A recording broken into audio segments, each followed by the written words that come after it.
అందరికీ నమస్కారం. వేదం మొదట ఒక్కటే. అలాంటి వేదం శాఖోపశాఖలుగా విస్తరించి విస్తృతి చెంది అనేక విద్యారూపాలుగా మనకు కనిపిస్తుంది. అలాంటి విద్యలు మన దేశంలో ప్రాచీన గురుకులాల్లో సులభ రీతిలో అధ్యయనాలు చేసేవారు.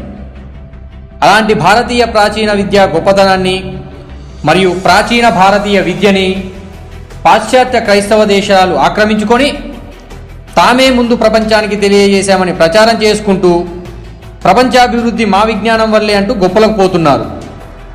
వందల సంవత్సరాల క్రితమే క్రైస్తవ చేతుల్లో వక్రీకరణలు చేయబడిన మన వేద విజ్ఞానం గురించిన అసలు రహస్యాలు మన శివశక్తి ఛానల్లో RSN మూర్తి